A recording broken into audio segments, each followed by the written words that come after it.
إن الذين آمنوا وعملوا الصالحات وأقاموا الصلاة وآتوا الزكاة لهم أجرهم عند ربهم ولا خوف عليهم ولا هم يحزنون. وقال الله تبارك وتعالى إن الله وملائكته يصلون على النبي يا أيها الذين آمنوا صلوا عليه وسلموا تسليما. شكرا محمد شكرا. اللهم صل على محمد وعلى آل محمد كما صليت على إبراهيم وعلى آل إبراهيم إنك حميد مجيد. اللهم بارك على محمد وعلى آل محمد كما باركت على إبراهيم وعلى آل إبراهيم إنك حميد مجيد. بلغ العلا بكماله كشف الدجى بجماله حسنت جميع خصاله صلوا عليه وآله. আলহামদুলিল্লাহ, আল্লাহ তাআলা দরবারে লাখো শুকরিয়া যে মহান রব্বুল আলামিন বিগত জুমা থেকে এই জুমা পর্যন্ত হায়াতে তৈরি নসিব করেছেন, তাই সেই মহান মানবের দরবারে সকল শুকরিয়া আদায় করি আলহামদুলিল্লাহ। সেই সাথে আল্লাহ তাআলার একটি মহান হুকুম জুমা দিনের দুই রাকাত নামাজ জামাত সাথে আদায় করার উদ্দেশ্যে মসজিদে আসার মতো আল্লাহ তাআলা তৌফিক দান করেছেন। শুকরিয়া আলহামদুলিল্লাহ। দেখতে দেখতে একটি বছর চলে গেল, একটি মাসও চলে যাচ্ছে। দেখতে দেখতে গত রমজান থেকে এই রমজান একটি বছর চলে গেছে, রমজানও দেখতে দেখতে শেষ হয়ে যাচ্ছে। আমরা প্রত্যেকেই ইসলামে একটা হুকুম আছে, সেই হুকুমটা হলো একটা বছর পরিপূর্ণ হলে কিছু আল্লাহ তাআলার রাস্তায় কিছু দান করতে হয়। কি দান করতে হয়, কোন জিনিস দান করতে হয়? ইবাদতের কয়েকটা শ্রেণী বিভাগ আছে। ইবাদতের তিনটা শ্রেণী বিভাগ ফুকাহায়ে কেরাম বলেন। একটা হলো শারীরিক ইবাদত, একটা মালি ইবাদত, আরেকটা হলো শারীরিক এবং মাল দুইটা মিলে ইবাদত। শারীরিক ইবাদত কাকে কোনটা কোন কোন জিনিস? নামাজ পড়ি শুধুমাত্র শরীর দিয়ে, বডি দিয়ে, এখানে কোনো টাকা পয়সার কোনো খরচ লাগে না। রোজা রাখি, টাকা পয়সার কোনো খরচ লাগে না। এটা হলো ইসলামের পাঁচটা রুকনের ভিতরে এই দুটা হলো একটা, যে শারীরিক ইবাদত শুধুমাত্র শরীর দিয়ে এই ইবাদতটা করা হয়। আমি শরীরের নামাজ আদায় করি, শরীর আদায় করি, রোজা আদায় করতেছি, রমজানে 30টা রোজা আদায় করতেছি, শাবানে 6টা রোজা রাখবো, নফল দিয়ে রোজা দিয়ে রাখি না কেন, সকল কিছু শরীর দ্বারা করি। ইবাদতের তিনটা ভাগের মধ্যে একটা হলো শারীরিক ইবাদত, দ্বিতীয়টা হলো মালি ইবাদত, অর্থাৎ মাল দ্বারা ইবাদত করা, আল্লাহ তাআলার রাস্তায় কিছু মাল দান করা। সেটা কি? 40 ভাগের 1 ভাগ দান করা। এটাকে আমরা আরবিতে বলা হয় যাকাত। তৃতীয়টা হলো শারীরিক ইবাদত, মালি ইবাদত। এটা কোনটা? হজ। আপনার টাকাও লাগবে, শরীরের সক্ষমতা লাগবে। ছোট শরীরে সক্ষমতা আছে কিন্তু আপনার টাকা নাই, আপনি হজ করতে পারবেন না। টাকা আছে, শরীরের সক্ষমতা নাই, আপনার পক্ষে হজ করতে পারবেন না। কিন্তু এরকম আছে বদলি হজ, অনেকে আছে যে বদলি হজ করে আরেকজন যদি টাকা দিয়ে বাহিয়ে দেয়। বদলি হজের বিষয়টা ভিন্ন, কিন্তু নিজে করতে গেলে নিজের টাকাও দরকার, কুদরত সক্ষমতাও দরকার। তো এভাবে তিনটা কিসিমের ভিতরে নামাজ তো সবসময় পড়ি, এরপরে রোজা তো বছর গেলে 1 বছর পর পর রোজাও রাখি। কিন্তু যাকাতের একটা বিষয় যে আমরা সারা বছর, একটা বছর চলে যাওয়ার পর মালি ইবাদত কিভাবে করব, কোন ফজিলতের কিভাবে করলে আমাদের জন্য ভালো হবে। কেননা যে জিনিসের লাভ জানা যায় ভালো করে, যে জিনিসের যত গুরুত্ব জানা যায়, যে জিনিস সম্পর্কে ভালোভাবে জানা যায়, সেই জিনিসটাকে আমল করতে বেশি সোজা। আমি যদি ব্যবসায়ী লাভ জানি, তাহলে কিন্তু ব্যবসা করতে আমার যত সুবিধা হবে, এই ব্যবসাটা করলে আমার জন্য উপকার হবে, তাহলে আমরা কিন্তু এই ব্যবসায় করবো। যখন পড়ালেখা করে, অনেকে পড়ালেখা করে ইঞ্জিনিয়ারিং হয়, কারণ জানে যে ইঞ্জিনিয়ারের চাহিদা বেশি। কেউ ডাক্তার হয়, চিন্তা করে যে ডাক্তার হলে আমার মানুষকে খেদমত করতে পারবো, আমার এটারও চাহিদা আছে। মানে বিভিন্ন লাইনে বিভিন্ন পথ, কারণ সেটা একটা ফায়দা আছে। ঠিক তেমনি ভাবে আমি যে জাকাত দেব, এই জাকাত কাকে বলে, কি জিনিস, কবে খরচ হলো, এটার ফজিলত কি, এটা না দিলে কি গুনাহ হয়, এটা আমাদের জানা দরকার। যদি জানতে পারি তাহলে আশা করা যায় ইনশাল্লাহ সুম্মা ইনশাল্লাহ এটা জানার পরে আমরা অবশ্যই এটার ফজিলত যদি জানি আর এটার কুফল যদি জানি যে না দিলে কি হবে, আল্লাহ তাআলা কি আমাদের জন্য রেখে দিয়েছেন, সেটা যদি জানি তাহলে আশা করা যায় যে যাকাত অবশ্যই আমরা দেব। আগে আসেন আমরা সর্বপ্রথম জেনে নিই জাকাত অর্থটা কি। জাকাতের শাব্দিক অর্থ ইসলামিক ভাষায় প্রত্যেকটা শব্দের দুইটা যার অর্থ আছে, একটা শাব্দিক, একটা শরীয়তের পরিবেশে জাকাত দেখতে বলে। শাব্দিক অর্থ হলো জাকাতের প্রথম অর্থ হলো আত-তাহারা, অর্থাৎ পবিত্র করা। আল্লাহ তাআলা কোরআনে কারীমে বলেছেন ক্বাদ আফলাহা মান যাক্কাহা, ক্বাদ আফলাহা মান যাক্কাহা। এই ব্যক্তির সফল কাম যারা আত্মশুদ্ধি হয়েছে অর্থাৎ পবিত্র হয়েছে, এই দ্বারা আল্লাহ তাআলা যাকাত উল্লেখ করেছেন। যাকাত অর্থাৎ পবিত্র হওয়া। আপনার মাল যখন আল্লাহ তাআলা রাস্তায় দান করবে তখন আপনার মালের পবিত্রতা যেন হবে। এটা হলো কোরআনের আয়াতের উপরে। আরেকটা আছে যাকাত অর্থ হলো আয-জিয়াদাতু ওয়ান-নুমা, অর্থাৎ বৃদ্ধি পাওয়া। এটাও আছে একটা হাদিসে বলা আছে যাকাত জারউ, অর্থাৎ ফসল বৃদ্ধি পেল।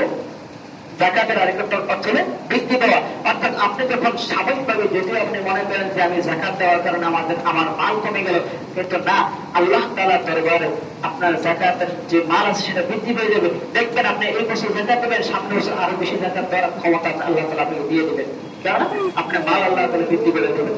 তৃতীয় আরেকটা অর্থ হলো আত-তারার অর্থ জাকাত অর্থ প্রশংসা করা, গুণকীর্তন করা। যাকাত শাহিদ, অর্থাৎ শহীদের গুণকীর্তন করা হলো। যে জাকাত দেয় তাকে কিন্তু সকলে গুণকীর্তন করে যে অমুক ব্যক্তি জাকাত দিচ্ছে, লোকটা কত ভালো। যে সমাজে জাকাত দেয় সেই ব্যক্তি কত না ভালো, যে তার মাল, অনেকে তো জাকাত দেয় না কিন্তু সে তো জাকাত দেয়, আল্লাহ তাআলার রাস্তায় জাকাত দেয়, সে তো কত ভালো। জাকাতের তিনটা অর্থ আপনাদের সামনে বর্ণনা করলাম, আরো অনেক অর্থ আছে, শুধুমাত্র তিনটা বর্ণনা করলাম। একটা হলো জাকাত অর্থ পবিত্র, অর্থাৎ আপনার জাকাত দিলে আপনার মালের পবিত্রতা হবে। দ্বিতীয় হলো জিয়াদা, আপনার জাকাত দিলে আপনার মাল বৃদ্ধি পাবে। তৃতীয়টা হলো জাকাত অর্থ হলো গুণকীর্তন করা, যে জাকাতে তাকে গুণকীর্তন করা হয়, তার প্রশংসা করা হয়। এখন আসেন জাকাত, এটা তো শুধু শুনলাম জাকাতের শাব্দিক অর্থ। পারিভাষিক ভাবে অর্থাৎ শরীয়তের পরিভাষায় জাকাত কাকে বলে, জাকাত কাকে বলে, আমি যে সংখ্যাটা উল্লেখ করতেছি এটা দুইটা কিতাব থেকে অ্যাডজাস্ট করে তারপর আপনাদের সামনে উল্লেখ করতেছি। একটা হলো তাযীবুল আশতাত, আরেকটা হলো আদ-দুররুল মুখতার, অর্থাৎ ফতোয়া শামিল, যে ফতোয়া শামিল যে কিতাবটা থেকে লেখা হয়েছে আদ-দুররুল মুখতার, সেই দুইটা কিতাবের থেকে অনুসৃত করে আমি আপনাদের সামনে উল্লেখ করতেছি যে তামলিকুল মালি বিগাইরি গায়রিন আলা ফাকিরি মুসলিমিন গায়রি হাশিমিয়্যিন মা কাতআল মানফাতি আনিল মামলাকাতি মিন কুল্লি ওয়াজহিন লিল্লাহ। অর্থাৎ তামলিকুল মাল, মালের মালিক বানিয়ে দেওয়া, কাউকে মালের মালিক বানিয়ে দেওয়া, বিগাইরি গায়রিন, অর্থাৎ কোনো উপকার লাভ ছাড়াই। অর্থাৎ আপনার যে জাকাতের টাকা আছে সেই টাকাটা একজনের মালিক বানিয়ে দিতে হবে। এই জন্য এটা বের হয়ে গেল, কেউ যদি মসজিদে জাকাতের টাকা দেয় তাহলে সেখানে জাকাতের টাকা আদায় হবে না। কেন আদায় হবে না? কারণ মসজিদ কারো মালিকানাধীন না, মসজিদ কারো ব্যক্তিগত প্রতিষ্ঠান না। এইখানে যদি আপনি জাকাত দেন, এখানে কাউকে মালিক বানানো হয় না, তাই মসজিদের জাকাতের টাকা দিলে কখনো হবে না। আপনি রাস্তা বানানোর ক্ষেত্রে যদি জাকাতের টাকা দেন, সেখানে আপনার জাকাত আদায় হবে না। এখন দেখতে পারেন হুজুর আমাকে মাদ্রাসার জাকাতের টাকা দিই, সেটা কিভাবে জায়েজ হয়? সেটা কিভাবে জায়েজ হয়? সেখানে বিভিন্ন হিলা করা হয়।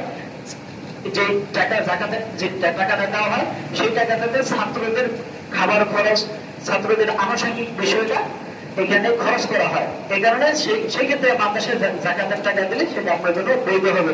এছাড়া আপনি যদি সামাজিক কোন কল্যাণের জন্য জাকাতের টাকাতে কাজ করেন, সেই ক্ষেত্রে আপনার জাকাতের আপনি আদায় হবে না। তাই এটাতে বোঝা গেল তামলিকুল মাল, মালের মালিক বানিয়ে দিতে হবে বিগাইরি আইয়াদিন, কোন বিনিময় ছাড়া। আপনি কাউকে জাকাতের টাকা দিলেন কোন বিনিময় নিয়ে, যে তোমাকে আমি এত টাকা জাকাত দেবো, তুমি আমাকে এটা উপকার করে দিবা, তো সেই উপকার করে দিলেও আপনার জাকাত আদায় হবে না। এরপরে আলা ফাকিরিল মুসলিমিন, 8 প্রকারের মুসলমান ফকির, 8 প্রকারের বর্ণনা আছে আল্লাহ তাআলা কোরআনে বলেছেন সে 8 প্রকারের ভিতরে কোন এক প্রকার বা 8 প্রকারকে আপনি দিতে পারবেন গায়রি হাশিমিন, অর্থাৎ হাশিমি হতে পারবে না, অর্থাৎ যারা কুরাইশের যে বংশধর রাসূল আকরাম সাল্লাল্লাহু আলাইহি ওয়াসাল্লামের যে বংশধর আছে সেই বংশধরদেরকে আবার দেওয়া যাবে না। এরপরে বলছে মা কতআইল মানফাতি, যে সকল উপকার এতে চলে যাবে আলাল মামলাকাতি, অর্থাৎ যাকে টাকা দেওয়া হবে তার থেকে যত রকম উপকার আছে সকল উপকার সুলভ করে তার থেকে সকল বের করে মিন কুল্লি ওয়াজহিন লিল্লাহ, একমাত্র আল্লাহ তাআলার সন্তুষ্টি অর্জনের জন্যই যাকাতের টাকা দেওয়া হবে। তাহলে এদের আমরা কি বুঝলাম যে যাকাতের টাকা দিতে হবে, একজনকে মালের মালিক বানিয়ে দিতে হবে, তার থেকে কোনো উপকার হাসিল করা যাবে না। যে আমি আমার গরিব যে ঘরের কি বলে এই কাজের বেশি থাকে তার থেকে যাকাতের টাকা দিলাম আর তাকে তবে কিন্তু মাস শেষে তবে কিন্তু কিছু টাকা বেশি দেবো, তুই এই রমজান মাসে একটু বেশি কাজ করো, তুমি রমজান মাসে একটু বেশি কাজ করো, তোমাকে রমজান মাসের পরে একটু বেশি টাকা বাড়িয়ে দেবো। এই যে অতিরিক্ত যে কাজটা তাকে করাইলেন, আগে 4টা 5টা বাড়ি ধরে দেন, এখন 6-7টা বাড়ি ধোয়ান, তার থেকে 6-7টা বাড়ি ধোয়ান, এটা কোন বিনিময় দেয়? তাকে আগেই বলে গেছেন যে তুমি একটু রমজান মাসে একটু কাজটা বেশি তো একটু বেশি করে করো, তোমাকে রমজান মাসের শেষে একটু টাকাটা একটু বাড়িয়ে দেবো। এরকম যদি করা হয় তাহলে সেই ক্ষেত্রে আপনার যাকাতের টাকা আদায় হবে না, কারণ আল্লাহ তাআলা সন্তুষ্ট হয়ে তার থেকে কোনো উপকার হাসিল করা যাবে না। এটা যদি করা হয় তাহলে আপনার যাকাতের টাকা আদায় হবে না। এরপরে যাকাতের স্থান কোন জায়গায়? যাকাতের স্থান কোন জায়গায়? এটার স্থানটা হলো 3য় নম্বরের স্থান। আল্লাহ তাআলা আল্লাহ রাসূল সাল্লাল্লাহু আলাইহি ওয়াসাল্লাম হাদিসে পাকে বলতেছেন যে বুনিয়াল ইসলাম আলা খামস, ইসলামটাকে 5টা জিনিসের উপর ভিত্তিতে করা হয়েছে। ইসলামটাকে 5টা জিনিসের উপর ভিত্তি দেওয়া হয়েছে। তারপর প্রথম বলতেছেন শাহাদাতু আল্লাহ ইলাহা ইল্লাল্লাহ, প্রথম হলো আল্লাহ তাআলা সাক্ষ্য দান করা। আগে তো মুসলমান হতে হবে, তারপর আপনি ইসলামের ভিত্তি দেবেন। যদি মুসলমানই না হন তাহলে আপনার ইসলামের কিছু হবে না, তাই মুসলমান হতে হবে, এটা হলো প্রথম। ওয়া ইকামাস সালাহ, তারপর দ্বিতীয় হলো নামাজ আদায় করতে হবে। ওয়া ইতাউজ যাকাত, তৃতীয় হলো যাকাত আদায় করতে হবে। তাহলে যাকাতের স্থান হলো 3 নম্বরে, যাকাতের স্থান হলো 3 নম্বরে, এটাও জানলাম। এখন আমাদের জানার বিষয় যাকাত কবে খরচ হয়েছে, যাকাতের অর্থও জানলাম, যাকাতের পারিভাষিক অর্থও জানলাম, যাকাত ইসলামের ভিতরে কয় নাম্বার সিরিয়ালে আছে এটাও জানলাম। এখন আমাদের জানা দরকার যে যাকাত কখন খরচ হয়েছে, এটাও জানা দরকার। কেননা যাকাত কি রাসূল সাল্লাল্লাহু আলাইহি ওয়াসাল্লাম যখন নবুয়ত প্রাপ্ত হয়েছেন তখন থেকে যাকাত দেওয়া শুরু হয়েছে, নাকি নবুয়ত প্রাপ্তর পরে বা রাসূল সাল্লাল্লাহু আলাইহি ওয়াসাল্লাম হিজরতের পরে যাকাত দেওয়া শুরু হয়েছে, এটাও জানা দরকার। কারণ প্রত্যেকটা জিনিসের লাভ জানলে, সময় জানলে আমাদের অবশ্যই আমলটা করা উপকার। যেমন নামাজ খরচ হয়েছে কখন? নামাজ খরচ হয়েছে তখনই যখন রাসূল আকরাম সাল্লাল্লাহু আলাইহি ওয়াসাল্লাম শবে মিরাজে যখন গিয়েছেন, লাইলাতুল মিরাজে যখন গেছেন তখন থেকে নামাজ খরচ হয়েছে। এর আগে কেউ কেউ বলেন তাহাজ্জুদের নামাজ খরচ ছিল, কেউ কেউ বলেন যে তাহাজ্জুদের নামাজ ওয়াজিব ছিল, আল্লাহ রাসূল সাল্লাল্লাহু আলাইহি ওয়াসাল্লাম বিভিন্ন নামাজ পড়তেন, এরকম ছিল। কিন্তু সর্বোপরি কথা যে নামাজ খরচ হয়েছে শবে মিরাজের রজনীতে। এরপরে যে জিনিসটা যাকাত খরচ হয়েছে তখন ইবনে খুযাইমা রাহমাতুল্লাহ আলাইহি বলেন যে হিজরতের পূর্বে অর্থাৎ মদিনার মক্কাতুল মুকাররমায় যখন রাসূল আকরাম সাল্লাল্লাহু আলাইহি ওয়াসাল্লাম ছিলেন তখনই যাকাত খরচ হয়েছে। তিনি একটা দলিল দিয়েছেন যে মুজাম্মিল সূরা ওয়া আকিমুস সালাতা ওয়া আতুজ যাকাত, তোমরা নামাজ আদায় করো এবং যাকাত আদায় করো। এর দ্বারা তিনি দলিল দিয়েছেন যে যাকাতটা হিজরতের পূর্বে অর্থাৎ রাসূল সাল্লাল্লাহু আলাইহি ওয়াসাল্লাম যখন মক্কাতুল মুকাররমায় ছিলেন তখন যাকাত খরচ হয়েছে। কিন্তু তিনি আরেকটা দলিল দেন যে আবু জাফর ইবনে আবি তালিব রাদিয়াল্লাহু তাআলা আনহুকে যখন রাসূল আকরাম সাল্লাল্লাহু আলাইহি ওয়াসাল্লাম আবিসিনিয়ার বাদশা আবিসিনিয়ার বাদশা নাজাশীর নিকট যখন প্রেরণ করেছিলেন তখন নাজাশী তাকে জিজ্ঞাসা করেছিলেন যে মুহাম্মদ তোমাদেরকে কি কি হুকুম দেয়, মুহাম্মদ তোমাদেরকে কি কি হুকুম দেয়? তখন তিনি বলেন যে আমারনা বিস-সালাতি ওয়াজ যাকাত, যে তিনি আমাদেরকে নামাজের এবং যাকাতের আদায়ের আদেশ দেন, নামাজ আদায় এবং যাকাত প্রদানের আদেশ দেন।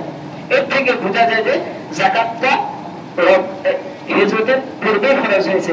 কিন্তু সকল উলামায়ে ইকরাম এবং জমহুর ফুকাহায়ে ইকরাম সকলের মতে যাকাত খরচ হয়েছে হিজরতের 2য় বর্ষে, অর্থাৎ 2য় সালে হিজরত রাসূল আকরাম সাল্লাল্লাহু আলাইহি ওয়াসাল্লাম যখন রাসূল সাল্লাল্লাহু আলাইহি ওয়াসাল্লাম যখন মদিনাতুল মুনাওয়ারা যখন মক্কাতুল মুকাররমা থেকে হিজরত করলেন, তখনই আল্লাহ তাআলা এই যাকাতকে ফরজ করেছেন। রমজানের আগে আল্লাহ তাআলা এই যাকাতকে ফরজ করেছেন। এখন বলতে পারেন, এখন তিনি যে দলিলগুলো দিলেন সেগুলোর ব্যাপারে আপনার কি মত?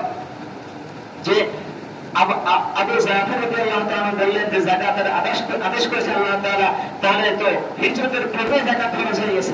এখন আপনারা প্রশ্ন করতে পারেন যে যাকাত তো তাহলে হিজরতের পূর্বে ফরজ হয়ে গেছে। এই সম্পর্কে উলামায়ে কেরাম বলতেছেন যে আল্লাহ তাআলা যাকাতকে হিজরতের পূর্বে ফরজ করেছেন ইজমালি ভাবে, অর্থাৎ সংক্ষিপ্ত আকারে যাকাত, মালের যাকাত দেওয়াটা ফরজ করেছেন আল্লাহ তাআলা হিজরতের পূর্বে। কিন্তু তাফসীলিভাবে অর্থাৎ বিশদভাবে বর্ণনাগতভাবে কিভাবে যাকাত দিতে হবে, কত টাকার কিভাবে কোন জায়গায় কি যাকাত দিতে হবে, এই সকল কিছু বিস্তারিতভাবে আল্লাহ তাআলা বর্ণনা করেছেন হিজরতের দ্বিতীয় বর্ষে। আল্লাহ তাআলা পরিপূর্ণভাবে তাফসীলিভাবে যাকাত ফরজ করেছেন। এটা হলো সকল উলামায়ে কেরাম। কেউ কেউ আবার বলেছেন যে নবম হিজরিতেও যাকাত ফরজ হয়েছে, কেউ কেউ বলেন নবম হিজরিত, পঞ্চম হিজরিত, এবং বিভিন্ন। আবার কেউ বলেন যে রাসূল সাল্লাল্লাহু আলাইহি ওয়াসাল্লাম যখন বিদায় হজের ভাষণে তখন যাকাত ফরজ হয়েছে। বিভিন্ন মত আছে, কিন্তু সর্বোপরি মত এবং জমহুরের মত হলো যে যাকাতটা ফরজ হয়েছে হিজরতের দ্বিতীয় বর্ষে। এখন আসেন যে আল্লাহ তাআলা যে যাকাত ফরজ করলেন এই সম্পর্কে কোরআনের কোন আয়াত আছে কিনা, এটা তো জানা দরকার যে কোরআনের আয়াত আছে কিনা। এতক্ষণ তো আলোচনা করলাম বিভিন্ন জায়গা থেকে, এখন আসি দেখি একটু কোরআনের ভিতরে আসি যে আল্লাহ তাআলা যাকাত যে ফরজ করেছেন এই সম্পর্কে কিছু বলছেন কিনা। সূরা বাইয়িনার ভিতরে 5 নম্বর আয়াত আল্লাহ তাআলা বলেছেন ওয়া মা উমিরু ইল্লা লিয়াবুদুল্লাহা মুখলিসিনা লাহুদ-দ্বীন, যে আল্লাহ তাআলা আমাকে আদেশ করেছেন, ওয়া মা উমিরু ইল্লা লিয়াবুদুল্লাহা, আল্লাহ তাআলা আমাকে আদেশ করেছেন একমাত্র তারই ইবাদত করার জন্য, মুখলিসিনা লাহুদ-দ্বীন, একমাত্র আল্লাহ তাআলার দ্বীনকে সন্তুষ্ট অর্জন। অর্থাৎ মুখলিসিনা অর্থাৎ যত কোনগুলো আছে, যত সমস্যা আছে, সকল সমস্যাকে দূর করে একমাত্র আল্লাহ তাআলা একনিষ্ঠ হয়ে আল্লাহ তাআলার ইখলাস করতে হবে, আল্লাহ তাআলাকে বিশ্বাস করে আল্লাহ তাআলারই ইবাদত করতে হবে। এরপরে কিন্তু হুনাফা আর ইকিমুস সালাতা ওয়া ইউতুজ যাকাত, যে আল্লাহ তাআলা আমাদেরকে নামাজের আদেশ করেছেন, সাথে সাথে যাকাত প্রদানের আদেশ করেছেন। এই বাইয়িনা সূরার ভিতরে যালিকা দীনুল কাইয়্যিমা, আর এটাই হলো একনিষ্ঠ ধর্ম, এটাই হলো একনিষ্ঠ দ্বীন। অর্থাৎ এটার উপরে আল্লাহ তাআলা হুকুম দিয়েছেন যে যাকাতের একটা অর্থ। প্রায় শুধুমাত্র যাকাত শব্দটা আমি কোরআনে একটা জায়গায় সার্চ দিয়েছিলাম, প্রায় 28টা জায়গায় শুধুমাত্র যাকাত শব্দ, আরো যাকাত শব্দ আরো আছে, কিন্তু যাকাত আলিফ গোলটা, এই যাকাত শব্দটা 28 জায়গায় কোরআনের ভিতরে আসছে। এরপরে আরেক জায়গায় আল্লাহ তাআলা বলেছেন ওয়া আকিমুস সালাতা ওয়া আতুজ যাকাত, যে তোমরা নামাজ কায়েম করো এবং যাকাত আদায় করো। আল্লাহ তাআলা যেখানেই নামাজের কথা বলেছেন সেখানেই সাথে সাথে যাকাতের আদায় করার কথা বলে দিয়েছেন। ওয়ারকাউ মা'আর রাকিন, এবং রুকুকারীদের সাথে রুকু করো। অর্থাৎ যারা নামাজ পড়ে, নামাজকারীদের সাথে নামাজ পড়ো। এটা সূরা বাকারার আয়াত 43 নম্বর আয়াত আল্লাহ তাআলা বলতেছেন যে ওয়া আকিমুস সালাতা ওয়া আতুজ যাকাত, তোমরা নামাজ আদায় করো এবং যাকাত আদায় করো। আতুজ যাকাত অর্থাৎ তোমরা যাকাত আদায় করো। উসুলের কিতাবের মধ্যে আছে আল আমরু বিল উজুব, আল আমরু বিল উজুব অর্থাৎ কোনো কিছু আদেশ করা হলে সেটা ওয়াজিব হিসেবে গণ্য হয়। তাই আল্লাহ তাআলা যেহেতু আদেশ করেছেন, তাই আর সকল উলামায়ে কেরাম এবং রাসূল আকরাম সাল্লাল্লাহু আলাইহি ওয়াসাল্লাম হাদিসে বলতেছেন যে যাকাতটা আল্লাহ তাআলা ফরজ করেছেন।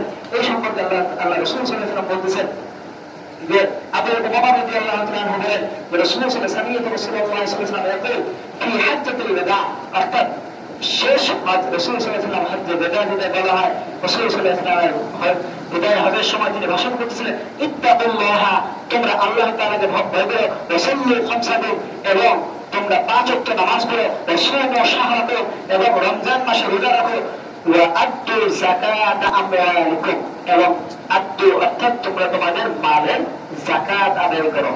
এর দ্বারা আল্লাহ তাআলা রাসূল সাল্লাল্লাহু আলাইহি ওয়াসাল্লাম আল্লাহ তাআলা যে বাণী, সেই বাণীটাকে ফরজ করে দিলেন যে তোমাদের উপর যাকাতকে আল্লাহ তাআলা ফরজ করে দিয়েছেন। এর দ্বারা এই হাদিস দ্বারা বোঝা যায় যে আল্লাহ তাআলা আমাদের উপরে যাকাতকে ফরজ করে দিয়েছেন। আর এর আগে তো আপনাদের সামনে একটা হাদিস বলেছিলাম যে আল্লাহ তাআলা ইসলামের ভিত্তি রেখেছেন 5টা বিষয়ের উপর। একটা হলো শাহাদাত, দ্বিতীয় হলো নামাজ আদায় করা, তৃতীয় হলো যাকাত। সেই দ্বারা ইসলামে যেহেতু ভিত্তি যাকাত, তাহলে এটা খরচ হবে না, এই সম্পর্কে কেউ কোনো কেউ কাউ করে নাই বা কেউ কোনো দ্বিমত পোষণ করে নাই, অর্থাৎ এটা ফরজ ফরজই, এটা আদায় করতেই হবে। এখন আসেন জাকাত তো ফরজ হলো, এখন জাকাত দিলে কি লাভ এটাও তো জানা দরকার। জাকাত দিলে কি লাভ এই সম্পর্কে কোরআনের কয়েকটা আয়াত আপনাদের সাথে উল্লেখ করতেছে। আল্লাহ তাআলা বলছেন ইন্নাল্লাযীনা আমানু ওয়া আমিলুস সালিহাতি, নিশ্চয় যারা ঈমান আনে এবং সৎ কাজ করে, ওয়া আকামুস সালাতা এবং নামাজ কায়েম করে, ওয়া আতুজ যাকাতা এবং যাকাত আদায় করে, লাহুম আজরুহুম ইনদা রাব্বিহিম, তাদের জন্য তাদের প্রতিফলের পক্ষ থেকে রয়েছে প্রতিদান। অর্থাৎ এই সম্পর্কে আল্লাহ তাআলা বলেছেন যারা যাকাত আদায় করবে তাদের জন্য রয়েছে আল্লাহ তাআলার পক্ষ থেকে প্রতিদান। সাথে বলছেন ওয়ালা খাউফুন আলাইহিম, আর তাদের মৃত্যুর সময় কোনো ভয় নেই। যখন ফেরেশতা চলে আসবে, আপনি যাকাত আদায় করেছেন, নামাজ আদায় করেছেন, ঈমান এনেছেন, সৎ কাজ করেছেন, আপনার জন্য ওয়ালা খাউফুন আলাইহিম ইনদাল মাউত, মওতের সময় আপনার কোনো ভয় নেই। ওয়ালা হুম ইয়াহজানুন ইনদাল আখিরাহ, আখিরাতের সময় আপনার কোনো ভয় হবে না, কারণ আপনি তো আপনার যাকাত আপনি পরিপূর্ণ আদায় করে গেছেন। সেম একই জায়গায় এটা হলো সূরা বাকারার 277 নম্বর আয়াত। আল্লাহ তাআলা সূরা নিসা সূরার 162 নম্বর আয়াতে বলতেছেন ওয়াল মুকিমুনা সলাতা ওয়াল মুতুনা যাকাতা ওয়াল মুমিনুনা বিল্লাহি ওয়াল ইয়াউমিল আখির, যারা নামাজ কায়েম করে এবং যাকাত আদায় করে এবং আল্লাহ তাআলার প্রতি এবং আখিরাতের প্রতি বিশ্বাস করে, উলাইকা সানুতিহিম আজরান আযীমা, অবশ্যই তাদেরকে আমি বিরাট প্রতিদান দান করব। অর্থাৎ যাকাত দিলে নামাজ আদায় করলে কি বিশাল বড় ফজিলত আল্লাহ তাআলা কোরআনে কারীমের জায়গা থেকে বলে দিয়েছেন। আরেক জায়গায় সূরা তাওবার 18 নম্বর আয়াতে আল্লাহ তাআলা বলেছেন যারা যাকাত দেয় তারা হেদায়েত প্রাপ্ত, যারা যাকাত আদায় করে তারা হেদায়েত প্রাপ্ত। আরেক আয়াতে 11 নম্বর আয়াতে আল্লাহ তাআলা বলেছেন যারা যাকাত আদায় করে তারা আল্লাহ তাআলার বন্ধু, যারা যাকাত আদায় করে তারা আল্লাহ তাআলার বন্ধু। 71 নম্বর আয়াতে বলে যারা যাকাত আদায় করে তারা রহমত প্রাপ্ত। আরো বিভিন্ন জায়গায় বিভিন্ন ফজিলতের কথা বর্ণনা আছে। এটা শুধুমাত্র আপনাদের কাছে সার্বিক হালকা কিছু বর্ণনা করলাম যে যাকাত দিলে যে কত বড় ফজিলত এটা আল্লাহ তাআলা বলে দিয়েছেন। জায়গা থেকে বলেছেন যে তারা বন্ধু, তারা হেদায়েত প্রাপ্ত, তারা আল্লাহ তাআলার উপর রহমত প্রাপ্ত। এরপরে আল্লাহ তাআলা বলতেছেন এখন তো যাকাতের ফজিলত তো জানলাম, যাকাতের ফজিলত জানলাম। আল্লাহ রাসূল সাল্লাল্লাহু আলাইহি ওয়াসাল্লাম হাদিসে আল্লাহ রাসূল জিজ্ঞাসা করেছেন ইয়া রাসূলুল্লাহ সবচেয়ে উত্তম রোজা কোনটা, রমজানের পরে সবচেয়ে উত্তম রোজা কোনটা? বলে আল্লাহ রাসূল বলেছেন আফদালুস সিয়াম বাদা রমাদান শাবান, রমজান মাসের পরে শাবান মাসের 6 রোজা সবচেয়ে উত্তম রোজা। এরপর হলো আফদালুস সাদাকাত, এবং সবচেয়ে উত্তম দান কোনটা? এর মধ্যে আফদালুস সাদাকাত ফিল রমাদান, অর্থাৎ রমজান মাসে সদকা দেওয়া, অর্থাৎ আল্লাহ তাআলা রাসূল যাকাত আদায় করা, বিভিন্ন সদকা দেওয়া, এটা সবচেয়ে উত্তম একটা ইবাদত। এরপরে এখন যদি আমরা কেউ যদি যাকাত আদায় যদি না করি তাহলে আমাদের কি হবে এটা তো জানা দরকার। আল্লাহ তাআলা কোরআনে কারিমে বলছেন যে ওয়াল্লাযীনা ইয়াকনিজুনা আয-যাহাবা ওয়াল ফিদ্দা ওয়া লা ইউনফিকুনা ফী সাবিলিল্লাহি ফাবাশশিরহুম বিআযাবিন আলীম।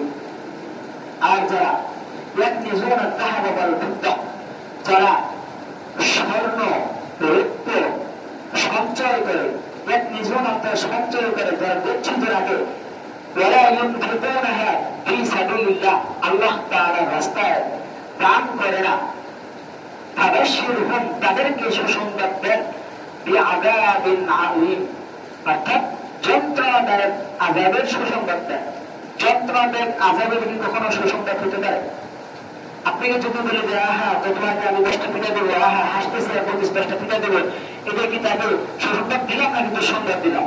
আল্লাহ তাআলা কোরআনে কারিমে সূরা তাওবার 34 নম্বর আয়াতে বলতেছেন তাদেরকে যন্ত্রণাদায়ক আযাবের সুসংবাদ দাও। ফাবাশশিরহুম তাদের সুসংবাদ দাও, বাশশারা বিষয় সুসংবাদ দেওয়া, তাদেরকে যন্ত্রণাদায়ক আযাবের সুসংবাদ দাও।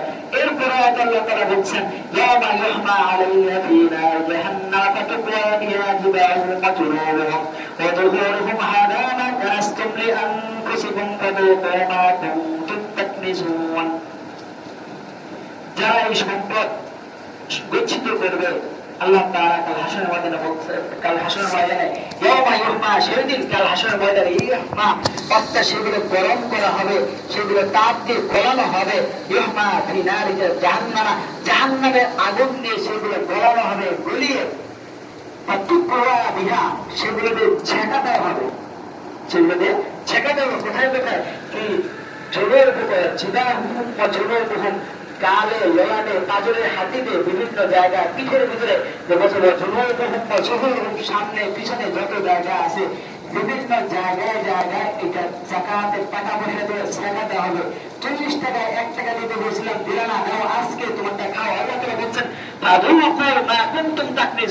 তোমরা যে জিনিসটাকে গচ্ছিত রাখছো, নিজের সম্পদ মনে করছো, যেটা আসলে তোমার সম্পদ না, তুমি নিজের সম্পদ মনে করছো, সেই সম্পদ গুলো আজকে নাও, খাও।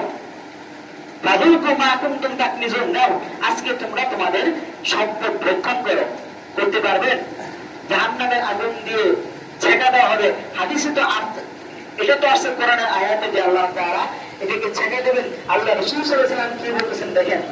আল্লাহ রাসূল সাল্লাল্লাহু আলাইহি ওয়াসাল্লাম বলতেছেন যে আবু হুরায়রা রাদিয়াল্লাহু আনহু বলেন রাসূলুল্লাহ সাল্লাল্লাহু আলাইহি ওয়াসাল্লাম, আল্লাহ আবু হুরায়রা বর্ণিত রাসূল সাল্লাল্লাহু আলাইহি ওয়াসাল্লাম বলতেছেন, মা মিন সাহিবি যাহাবিন ওয়ালা ফিদ্দাতিন, যে ব্যক্তি স্বর্ণ এবং রৌপ্যের মালিক হবে, লা ইউআদ্দি মিনহা হাক্কাহা, এবং তার সেই হক আদায় করবে না, ইল্লা ইযা কানা ইয়াউমাল কিয়ামাতি, আদায় করবে না, তাতে কিয়ামতের দিন সুবহাত লাহু সাফাহিহু, যে কিয়ামতের দিন এই জিনিসগুলোতে তাদের জন্য গলানো হবে, গলিয়ে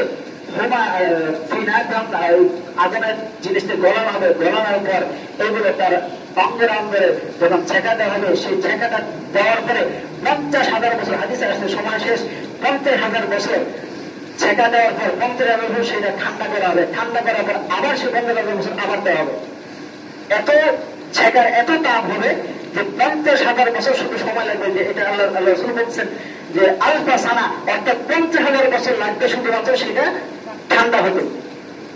এত ছেঁকা দেবে, এত কঠিন জিনিস।